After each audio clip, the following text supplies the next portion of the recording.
Since we are in a big election year this year, I thought it would be good to talk about something I find kind of amazing. Roughly half of the Americans between the ages of 18 and 29 favor socialism over capitalism. And for the life of me, I can't understand how you grow up in a country in which capitalism has provided all of the things that you have available to you, but you look across to the rest of the world and you say, I'd rather have a system of government more like Venezuela or Cuba or the Russia, the former Soviet Union, or China, instead of what we have here. That one makes no sense to me, but I'll bet Dr. Lee Edwards knows how to answer that question. Historian and distinguished heritage fellow in conservative thought. Have I overpromised for you, Doc? Yes, you have, Lars, but I'm going to do my best. Okay, well, we'll take a shot at it. How can you grow up in a capitalist system and see all the things around you, most of which I think even 18 to 29-year-olds like? A big house that you own or your parents own, a car, streets, freedom, the ability to do whatever you want, and then say, no, I'd rather live in a socialist society when most of the socialist societies anywhere on this planet, I'd say all of them, are train wrecks, economically and otherwise. Why well, you know, it's, Lars, it's because they've never been told the truth about capitalism. That's number one. And number two, they have this idea that socialism, and about 10% of our millennials have said this, means being social. So it's a question of education. And that's what we're trying to do with the heritage. That's what I try to do with my little essay about providing the case for capitalism. You know, if you look at even the World Bank, which came out with a study a couple of years ago and said that 1 billion people have been raised out of poverty, and they identified the countries, and they were all the free enterprise, pro-capitalist countries in America. And there is some reason to think that that figure of 1 billion is too small. You take, for example, if you look at India, India now has the largest middle class in the world. About 300 million people now are in India's middle class. They came about how? Well, they abandoned socialism, picked up and decided to walk down the capitalist road, and ever since then, they've been able to take poverty and just to throw it out the window. Dr. Edwards, I want you to debunk something for me. I have people say, well, what about, and then they name their favorite European country, and they say that country is socialist, and I say, no, it's not. It has maybe a big welfare state, but it's a capitalist society that pays for the welfare state. So they may be very generous with welfare, with medical and other things, but they're really not a socialist country. They just sort of have the outward appearance or the trappings, like somebody, like a bum wearing a $1,000 suit. That if you find the suit attractive, you need to pay for the suit somehow. Now, is there a way of debunking this you're thought? so true in that what has happened is that so many people have been misled by people like Bernie Sanders. Now, he's a very smart guy. He can read.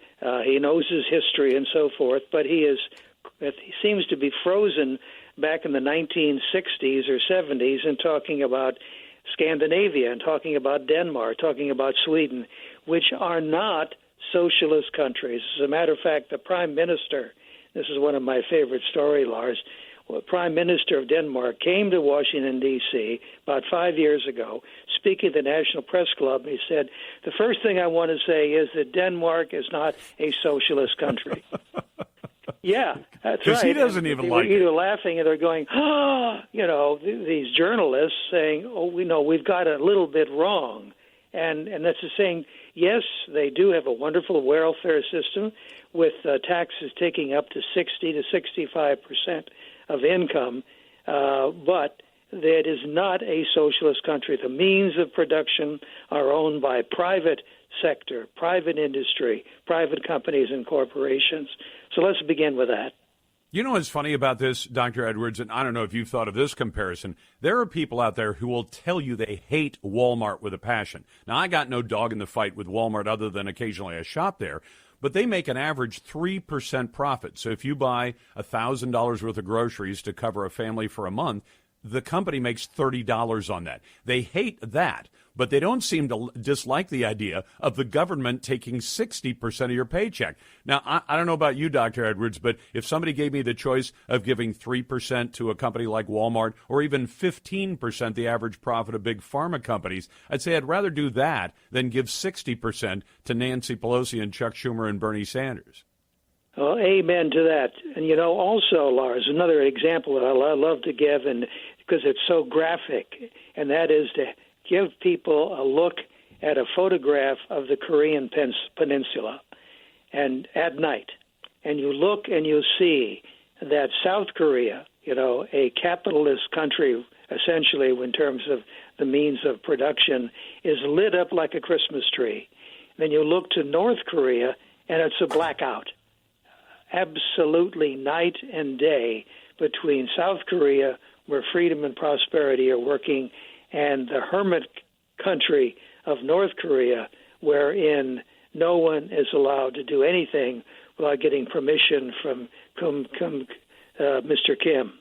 You know, it's funny that one of the comparisons I've made, and tell me if I'm wrong about this, one of Obama's brothers, I think it's George, who lives in Kenya, he likes to point out that South Korea and Kenya both, I think, got their independence about the same time.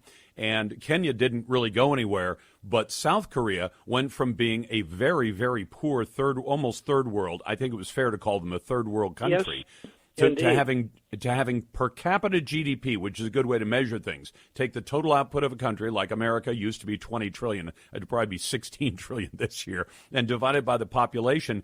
South Korea and the United States are essentially almost identical. They're within $1,000 or so. I think South Korea's GDP per capita is 39,000 and America's 40 or 41. But basically, the South Koreans are on par with us, and they only got their independence about the same time Kenya did, but they've done an awful lot with it.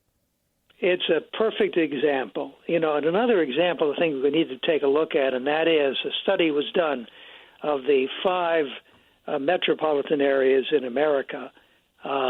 And people are always saying that, well, in the inner cities and in where the black population is so strong, places like Atlanta and Washington, D.C. and so forth, you know, we need to have more socialism in those countries.